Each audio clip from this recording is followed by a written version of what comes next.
O vídeo a seguir possui recursos de legenda e libras. Apresenta cenas dinâmicas que registram diversas manifestações culturais de todas as regiões do Brasil, ambientado tanto nas ruas, nos palcos, como em grandes eventos e produções ou ambientes intimistas. O vídeo é plural, com agentes culturais de todas as idades, etnias, roupas e figurinos coloridos próprios de cada expressão cultural. A cultura é um dos mais preciosos instrumentos de democracia. É um canal de expressão plural que permite a convivência de diferentes vozes, histórias e visões de mundo. E por isso a cultura, tal qual a democracia, deve ser defendida e fortalecida. Essa é a função da Lei Rouanet, a principal política pública de incentivo à cultura brasileira. Com ela, perseguimos a missão de assegurar o acesso democrático à produção e à difusão cultural. Ao longo de mais de 3 décadas, a Rouanet permitiu que inúmeras iniciativas culturais, antes inviáveis, ganhassem o mundo. Revelou histórias, preservou tradições e transformou vidas. Lei Rouanet, há 33 anos tornando a cultura brasileira mais plural, acessível e democrática. Logos: Lei Rouanet, Ministério da Cultura, Governo do Brasil, do lado do povo brasileiro.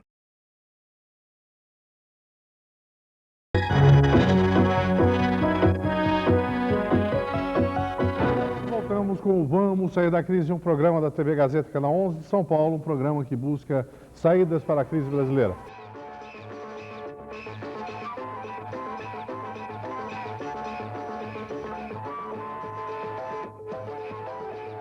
Meu nome é Alexandre Machado. Nas décadas de 80 e 90, eu apresentei na TV Gazeta de São Paulo um programa chamado Vamos Sair da Crise. Para acabar com essa corrupção, para acabar com essa impunidade e, sobretudo, para dar... Volta novamente a mesma trama. Como lançar um novo espírito para que o povo possa confiar nos políticos?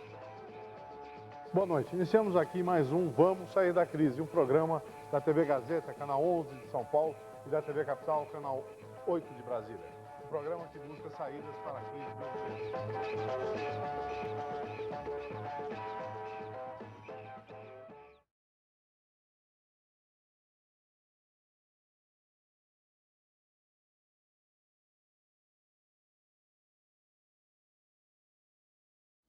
Nesse episódio, trechos de programas em que intelectuais, artistas, jornalistas falam sobre as eleições presidenciais.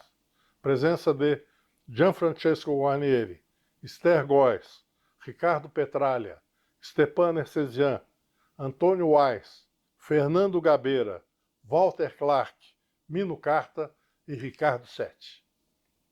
Nessa noite, vamos conversar com 4 artistas. Vamos iniciar conversando com Gianfrancesco Guarnieri. Guarnieri, por que Mário Covas? Quer dizer, eu, principalmente, que desde garoto, né, eu estou muito preocupado com as questões de organização, as questões políticas, questões sociais desse meu país. Desde moleque, que eu participei de movimento estudantil, fiz parte de entidades estudantis, embora sem votar, trabalhei em campanhas presidenciais, eu tive essa oportunidade, né, que a maioria das pessoas hoje, né, não tiveram. Então, eu acho fundamental a participação na luta, né, pela conquista de condições que melhoram o nosso país. E, atualmente, eu vejo que as propostas da social-democracia brasileira, cujo candidato é o senador Mário Covas, são as propostas que vêm atender às necessidades imediatas do país. Ela já trabalhou no sindicato, é preocupada com a questão da militância. Por que apoia Luiz Inácio Lula da Silva para candidato à presidência da República? Esther. Eu estou certa de que o Lula é o melhor candidato às eleições presidenciais do Brasil. Eu chego à conclusão de que quando as pessoas dizem que o candidato não está preparado, o candidato Lula não está preparado para ser presidente do Brasil, Na verdade, o que a pessoa está afirmando é que ela não está preparada para as mudanças pelas quais o país deve passar e que exige de nós todos uma postura muito nova.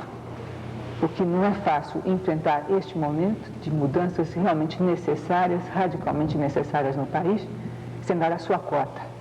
E para isso é preciso ter uma coragem pessoal e a coragem de votar em alguém que realmente vai ter condições de realizar isto. Então, querer de fato as mudanças, querer um Brasil novo, é uma coisa nova, é uma postura nova, necessária para nós também que estamos votando, para a gente poder votar no candidato que vai fazer isso. E eu voto no Lula por causa disso. Muito bem. Ricardo Petralha, por que você, depois de ter votado em Brizola, ter votado em Gabeira, escolheu Paulo Maluf como seu candidato a presidente da República? Olha, eu sou muito atentado a dizer que foi de raiva, viu? Porque eu fiquei com raiva da incompetência do senhor Leonel Brizola no governo do estado do Rio de Janeiro. E eu acredito que hoje o Brasil tem que ser governado por um homem competente, em que o empresariado, principalmente, acredite para poder investir nesse país, para gerar mais emprego, para gerar mais crença que esse país realmente pode acontecer como uma grande potência, para criar, de certa forma, um país, para aumentar o bolo que tem aí, para fazer uma real distribuição de renda para um... Enfim, eu acho que o país vai se desenvolver muito melhor com um empresário competente dirigindo esse país. Perfeito. Stepan Messeján, por que Roberto Freire? Bom, em primeiro lugar, eu voto no Roberto Freire porque ele é o candidato do meu partido, PCB. E, consequentemente, eu voto nele, sendo candidato do meu partido, porque o Roberto Freire está representando o Partido Comunista Brasileiro, mas está acima de um projeto pessoal, como um salvador da pátria, como um candidato que vai resolver os problemas da nação e etc. Tal, a partir do super-homem que ele é. Nós não acreditamos nisso. Eu tenho consciência da luta do Roberto Freire durante todo esse tempo contra a ditadura, assim como eu tenho consciência que nós temos excelentes candidatos, pessoas como Mário Covas, o Lula, e vou mais além, eu prefiro, até no caso do Paulo Maluf, com uma pessoa que tem um estigma, né, e o estigma e a própria vida dele, a realidade, a Fife Domingos, Collor de Mello, que representam assim a direita, né, essas pessoas que hoje têm um discurso de oposição no país, mas que foram sempre apadrinhados pela ditadura, foram pessoas que contribuíram. Desculpa, mas o Collor não representa a direita não, hein? O Collor representa a sem-vergonhice do que está aí. Na realidade, o quadro, o cenário político brasileiro deste instante revela pela primeira vez na história a potencialidade de as forças de esquerda fazerem o presidente da República. É alguma coisa que efetivamente não ocorreu jamais na história do Brasil, a não ser num instante que era impossível, quando Iedo Fiuza foi lançado pelo Partido Comunista Brasileiro, candidato do Partido Comunista Brasileiro. Já lá vão mais de 50 anos, e a forma por que esse homem foi trucidado, esmagado, espezinhado, humilhado e ofendido, dá bem um exemplo da impiedade com que eventualmente nós dois estaríamos sendo tratados nesse instante. E não estamos. E não estamos por quê? Porque pela primeira vez, neste processo de constituição, de constituinte com a sua resultante constituição, que nós podemos condenar sob muitos aspectos, um ficou positivo.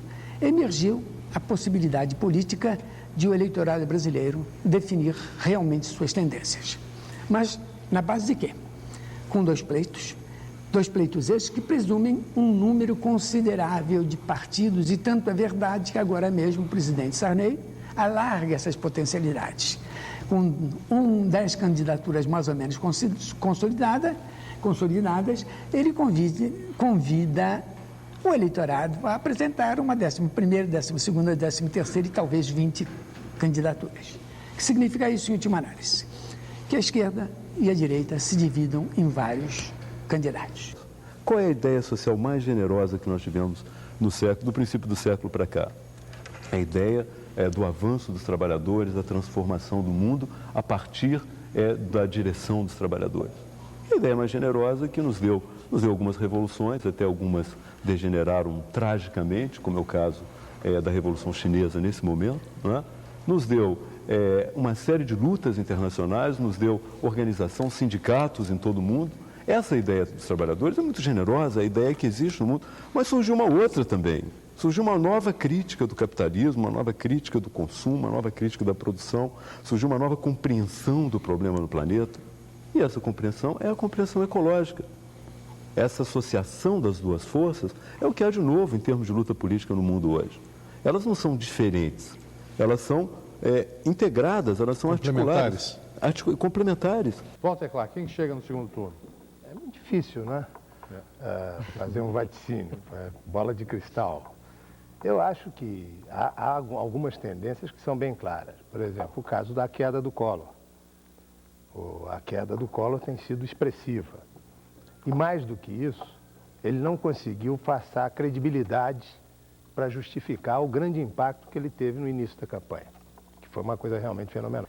Então, indubitavelmente, o Lula é um candidato muito forte, na medida que o povo vai se esgarçando, que esse mais um ano que o presidente Sarney pagou caríssimo e fez todos nós pagarmos caríssimo para fazer a tão suave transição que ele se considerava dono da possibilidade de fazê-la com grande eficiência. Esse ano a mais está custando muito caro a esse povo. E eu só posso entender que esse povo tem todo o direito em votar no Lula. Eu acho um absurdo um sujeito que ganha salário mínimo não votar no Lula. Está falando a linguagem dele, que está sendo veemente na defesa de uma posição antipática, que está incomodando terrivelmente o establishment, a ponto de acharem que os sujeitos vão sair 800 mil daqui, que vai ser uma revolução dos cravos no Brasil. Eu acho que ainda há 5 ou 6 candidatos no páreo. Acho que é difícil, porque há ainda 5 ou 6 no páreo. Me parece que em relação ao candidato Collor, estão sendo jogadas realmente as últimas salvas, está sendo disparada, as baterias estão sendo assestadas a toda na tentativa de salvar essa candidatura. Embora seja uma candidatura que em certos setores conservadores causa uma enorme perplexidade, porque eu sinto que em muitos ambientes empresariais há uma dúvida muito grande em relação a esse candidato, por causa do temperamento dele, por causa de certas posições dele, porque há um pessoal que está com ele e que vem ainda do tempo do Funaro. Enfim, há uma série de dúvidas em relação a esse candidato. Mas ainda assim ele é um candidato conservador, inequivocamente. E eu acho que estão sendo realmente gastos os últimos cartuchos na candidatura dele. Na semana passada, apostou-se muito no crescimento do Lula. Por quê? Porque uma disputa final Collor-Lula favorece o Collor. Entende? Mas há uma outra razão. Porque assustando largos setores da nação com a presença avassaladora da candidatura Lula, pode-se levar as pessoas a dizerem, bom, eu vou tentar um voto útil com o Collor, que é o sujeito que está melhor colocado, para impedir a ascensão de um presidente que não tem porte, que não tem o bigode devidamente aparado, que não usa gravata muitas vezes, que não usa jaquetão, entende? Que não tem cultura, essa coisa assim, anódina, vaga, insondável, que é o que se diz em relação ao Lula. Né? Estamos todos às vésperas dessa grande festa cívica, desse momento maravilhoso, onde o nosso país aparenta estar voltando aos caminhos que todos os democratas sonharam por tanto tempo, que todos os democratas lutaram por tanto tempo, que tantos se foram, perderam a sua vida, perderam deixaram de viver no Brasil, perderam a sua pátria por vezes, para lutar pela volta a esse momento, que não é um momento que resolverá todos os nossos problemas, mas é um momento em que nós vamos recomeçar uma vida efetivamente democrática. O Ricardo Sete escreveu um belíssimo artigo outro dia no Jornal do Brasil, que é intitulado Embriaguez da Democracia, né? Em que ele fala da beleza que foi esse período, a experiência que nós vivemos. Eu compartilho integralmente com a visão do Ricardo Sete e gostaria que ele transmitisse para os nossos telespectadores qual é o sentimento que ele tem depois desse período de horário gratuito, de campanha, de carreatas, comícios, divergências, tanta coisa que aconteceu nesse país nos últimos tempos. Alexandre, a ideia que me levou a escrever esse artigo foi a constatação de que no começo da campanha havia um enorme mau humor em relação às eleições, né?